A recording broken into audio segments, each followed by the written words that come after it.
بھی نہ کروا سکے، الیکشن چوری کر لے، وہ کیسے آگے چلے گی؟ یہ صرف یہ الیکشن نہیں ہے، 18 میں بھی یہی ہوا، اس سے پہلے ہر الیکشن میں ہوتا رہا. تو ہم ان خرابیوں کو بھگت رہے ہیں. لیکن سر لیول ہوتا ہے، ایک پانی کا اتنا لیول، ایک اتنا، ایک بےمانی کا بھی اتنا لیول، اتنا لیول. پبلک مینڈیٹ جس طرح آج ڈیبیٹیبل ہو گیا ہے، آپ نے دیکھا کمشنر صاحب نے آ کے جو کچھ کہا، میں کہہ رہی ہوں کیا بیوروکریسی میں ایک نئی سوچ آ رہی ہے یا آپ سمجھتے ہیں یہ صرف کازمیٹک ہے؟ دیکھیں، میں کہہ رہا ہوں کہ اگر آج کمشنر راولپنڈی یہ کہہ رہا ہے کہ وہ خود کہہ رہا ہے، جو انچارج تھا الیکشن کے پروسیس کا، تو اگر وہ کہہ رہا ہے کہ مجھ سے الیکشن ریگ کروایا گیا، 13 سیٹیں، میرا تعلق پنڈی ڈویژن سے، 13 سیٹیں پنڈی ڈویژن کی ہیں، وہ کہہ رہے ہیں 13 سیٹیں ریگ ہوئی ہیں اور 40 ہزار ووٹ کے مارجن میں نے کور کیے ہیں. تو آپ اس کا کیا جواب دیں گے؟ کون اس کا جواب دے گا؟ تو آج یہ جوڈیشری کی ذمہ داری ہے، یہ چیف جسٹس صاحب کی ذمہ داری ہے، جو سو موٹو پاورز رکھتے ہیں. سو موٹو پاورز میرج ہال ٹھیک کرنے کے لیے نہیں ہوتے. سو موٹو پاورز جو ہیں یہ افسروں کو دبانے کے لیے نہیں ہوتے، یہ اس موقع کے لیے ہوتے ہیں کہ آج اس سارے الیکشن کمیشنر کو بلائیں، پوچھیں بھئی کیا ہوا چیف الیکشن کمیشنر کو، کیا ہوا ملک کے اندر. یہ ایک سیکرڈ ذمہ داری ہوتی ہے الیکشن کروانا، کیونکہ سارے نظام کی بنیاد اس الیکشن پہ ہوتی ہے. کل اگر ہماری حکومت وہ ہوگی جو ایک چوری شدہ الیکشن کی وجہ سے آئی ہے، تو وہ حکومت کیا پرفارم کرے گی؟ تو وہ چل بھی نہیں سکتی نا. جی آج کے دور میں وہ چل سکے گی؟ جی آج کے دور کی بات نہیں ہے. حکومتیں، یہ جو عہدے ہوتے ہیں کانسٹیٹیوشنل، آپ ایک اوتھ لیتے ہیں، آپ اوتھ کے مطابق اگر آپ کے پاس مورل اتھارٹی نہیں ہوگی، یہ عہدے نہیں چلتے، ملک نہیں چلتے. ایک بنیادی انگریڈینٹ ہوتا ہے نظام کو چلانے کا، وہ مورل اتھارٹی ہے. مورل اتھارٹی نہیں ہے تو کچھ بھی نہیں ہے. شاہد صاحب، ایک بڑا امپورٹنٹ سوال ہے اور میرا خیال ہے ہم سب تھوڑے اس بارے میں سیریس اور سوبرلی یہ سوال کریں گے. کیلکولیشنز کی جاتی ہیں پیچھے سے کہ کون آئے گا، کس کو کتنے ووٹ ملیں گے، کون ابھی بننے والا ہے. اس میں بہت سے اداروں کا رول ہوتا ہے، بہت سے انسٹیٹیوشنز کا ہمارے یہاں رول ہوتا ہے. ابھی جو حالیہ الیکشنز ہوئے، اگر یہ کیلکولیشن غلط ثابت ہوئی ان لوگوں کی، ان اداروں کی جو اپنے آپ پہ فخر کرتے ہیں، تو آپ کیا سمجھ رہے ہیں کہ آگے آئندہ کیا ہونے والا ہے؟ دیکھیں، کیلکولیشن کرنا ان کا کام نہیں ہے، کیلکولیشن کرنا عوام کا کام ہے. جس کو ووٹ دیں پھر اس کو بھگتیں، یہ سیاست ہوتی ہے، یہ ہمارا آئین ہے. اگر آپ اس پہ نہیں چلیں گے تو پھر نقصان ہوگا. تو اب کیا ہوگا؟ ابھی اس وقت کیا ڈھانچہ، کیا آپ ایک بند گلی میں داخل ہو گئے. بند گلی؟ جی بالکل. اور دروازہ آج آپ کے ملک میں کوئی جماعت اکثریت نہیں رکھتی، کوئی جماعت دوسرے ساتھ بیٹھنے کو تیار نہیں ہے، بوجھ اٹھانے کو تیار نہیں ہے. پرسپشن یہ ہے، آج کے کمشنر والی بات کے بعد کیا گنجائش رہ گئی ہے؟ پرسپشن یہ ہوا آ گیا ہے کہ الیکشن چوری ہو گیا. سو آپشن کیا ہے؟ اگلا نیا کوئی الیکشن، کوئی کنسنسس گورنمنٹ یا پھر مارشل لاء؟ یہ مشکل، سارے ہی مشکل فیصلے ہیں، لیکن all شاید آپ options کو are on the table right now. جی آپ کو پھر سے بولیے. جی آئینی طریقہ تو یہی ہے کہ چیف جسٹس صاحب کی ذمہ داری میں سمجھتا ہوں آج ہے کہ اس الیکشن کا فیصلہ کریں. یہ درست تھا، یہ نہیں تھا. اور اگر بلے جیسا فیصلہ ہو گیا؟ جی آپ کو پتہ ہے سمبل لیا گیا تھا، جو فیصلہ، وہ بھی تو بڑا کویسچن ہے. وہ یہ فیصلہ کریں کہ الیکشن درست تھا یا نہیں تھا، یہ ان کا کام ہے. اس کے بعد عوام کا فیصلہ ہے جس کو بھی لانا چاہتے ہیں. سو آپشن میں وہی پوچھ رہی ہوں، کیا سپریم کورٹ کا جو فیصلہ آئے گا وہ آپ سمجھتے ہیں سب کو منظور ہوگا؟ منظور نہیں ہوا تو کیا چوائس ہے؟ اگر سپریم کورٹ کی بات بھی نہیں مانیں گے تو پھر کیا کریں گے؟ یہ چوائسز جب ہم کریٹ کرتے ہیں کہ کورٹ کی بات مانیں گے نہیں مانیں گے، عوام کی بات مانیں گے نہیں مانیں گے، الیکشن کو مانیں گے نہیں مانیں گے، تو آپ وہیں پہ فیل ہو جاتے ہیں. Who runs the government؟ کون ملک چلاتا ہے؟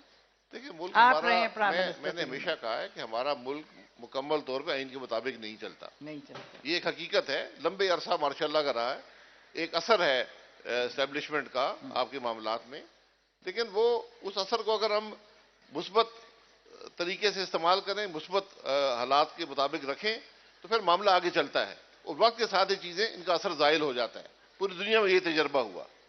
ہم بدقسمتی سے نہ سیاسی نظام لا سکے، بار بار ماشاءاللہ کی پیریڈ آتے گئے، پھر یہ ہائیبریڈ نظام ہم نے شروع کر دیا 2018 میں. یہ تمام فیلیورز ہیں. تو ایک دفعہ آئین پر آ جائیں تو شاید کچھ بہتری آپ کو مل جائے. مفتہ صاحب، ہر سورج غروب ہونے کے بعد ایک نئی صبح طلوع ہوتی ہے. کیا اس وقت جو ڈارکنس آپ کو دکھ رہی ہے، جو غیر یقینی صورتحال دکھ رہی ہے، آپ سمجھتے ہیں کہ اس سے بہت سے سبق حاصل کیے جاتے ہیں؟ میں سوال لوں گی لیکن آپ سے اس نہیں، حبیب جاوید صاحب نے کیا کہا تھا 70 میں، ہاں، آپ کو یاد ہے؟ تمہیں گما کے رستہ کٹ رہا ہے، مجھے یقین کی منزل کھو رہے ہو. یہ حقیقت ہے، آج بھی یہی حقیقت ہے کہ یہ ہم وقت نہیں گزار سکتے، ہمیں منزل کو ڈھونڈنا ہے. اس کی طرف دیکھیں، یہ اپنے اقتدار کو مت دیکھیں، کچھ نہیں دے گا. مفتہ صاحب،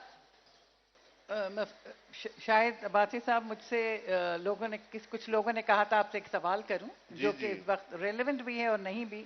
انہوں نے کہا تھا شاید صاحب as a prime minister Pakistan international air lines کو نہیں اس طرح کر سکے جیسی اپنی پرائیویٹ ایئر لائن کو کیا تھا.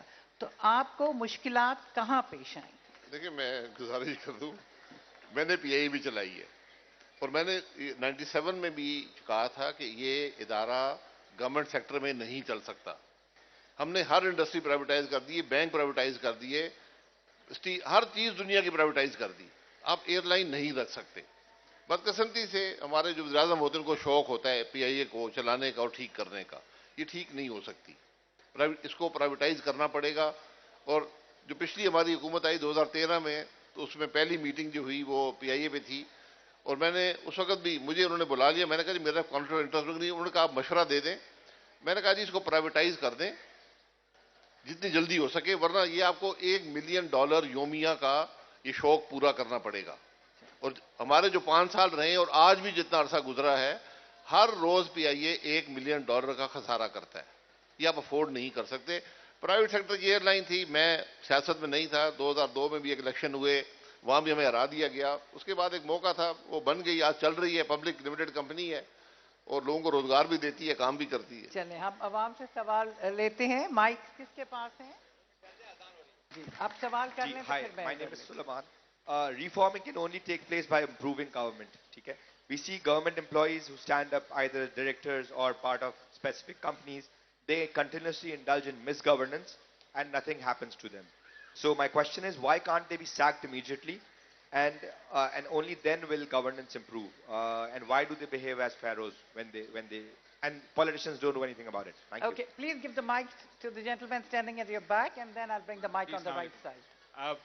شاہد صاحب، آپ نے اور مفتہ صاحب، آپ نے دونوں نے ذکر کیا کہ کنسنسس کے ساتھ چیز کرنی چاہیے. تو کیا یہ ممکن ہے کوئی کنسنسس کے ساتھ P T I, P M L N, Peoples Party, everyone سب ایک ساتھ ایک کیبنٹ میں بیٹھ جائیں اور کنسنسس کے ساتھ گورنمنٹ چلا لیں؟ کیا یہ ممکن ہے؟ شاہد صاحب جواب دے دیں آپ کنسنسس کا، پھر مس گورننس کا. لیڈرشپ کا یہی کام ہوتا ہے کہ ناممکن کو ممکن بنائے. ممکن کی بات میں ضرورت کی بات کروں گا. اس کی ضرورت ہے اور کوئی راستہ نہیں ہے. یہ بات آج سمجھنے کی ہے، میاں صاحب کے لیے بھی، عمران خان صاحب کے لیے بھی، زرداری صاحب کے لیے بھی اور باقی سب کے لیے بھی، کہ ان کے پاس کوئی راستہ نہیں ہے. آج آپ ملک کی ساری سیٹیں ان میں سے کسی ایک شخص کو دے دیں، کچھ نہیں کر سکے گا. اس بات کا احساس ان کو ہونا چاہیے. عقل کل اگر کوئی سمجھتا ہے تو اس کو کون وہ نہیں ہے. دیکھیں سب حکومت کر چکے ہیں نا. کیا کیا انہوں نے؟ عمران خان صاحب 3 سال 8 مہینے حکومت کر کے گئے ہیں. ایک فیصلہ بتا دیں مجھے. 16 مہینے شہباز صاحب کر کے گئے، ایک فیصلہ بتا دیں. آپ اس طرح حکومت وقت نہیں گزار سکتے. یہ کیپیسٹی ان میں نہیں ہے نئے فیصلے کرنے کی، یا حالات مجبور کرتے ہیں؟ دیکھیں کیپیسٹی نظام میں نہیں ہے نا. جب آپ نظام کا حصہ ہوں گے تو معاملہ نہیں چلتا، تو نہیں چل رہا. اچھا، اس بچے کا سوال تھا کہ وہ لوگ جو غلط فیصلے کرتے ہیں بیوروکریسی میں ادھر ادھر، انہیں سیک کیوں نہیں کر سکتے یا فوراً او ایس ٹی کے علاوہ؟ بیوروکریسی کوئی غلط فیصلہ نہیں کرتی، کیونکہ نیب موجود ہے. نیب کی موجودگی میں بیوروکریسی کوئی فیصلہ کرتی ہی نہیں ہے. اس لیے میں آج صبح بھی، میرا جتنا تجربہ نیب کا پاکستان میں کسی کا نہیں ہے. 13 سال عدالتوں میں گزارے ہیں، 3 سال جیل میں گزارے ہیں. تو آج صبح بھی میں نیب کی بیشی میں بھگت کے آیا ہوں. تو جب تک نیب رہے گا کوئی بیوروکریٹ فیصلہ نہیں کرے گا. جی میں گزارش کرتا ہوں، انہوں نے بات بالکل درست کی ہے.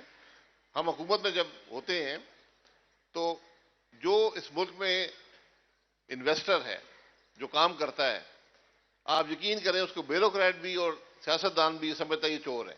جب وہ آپ کے دفتر میں آتا ہے آپ اس کو چور سمجھتے ہیں. تو جو آج آپ کی سب سے بڑی مشکل کیا ہے کہ آپ کے اپنے لوگ ملک میں انویسٹ نہیں کر رہے. اگر آپ کا اپنا آدمی ملک میں انویسٹ نہیں کرے گا باہر کا کیسے کرے گا؟ تو آپ نے فیسیلیٹیٹ کرنا ہے انویسٹمنٹ کو. آپ کسی کو چور نہیں کہہ سکتے. آپ اگر کسی نے چوری کی ہے تو اس کو پکڑیں، لیکن ایک رویہ جو ہے وہ بڑا خراب ہے اس معاملے میں.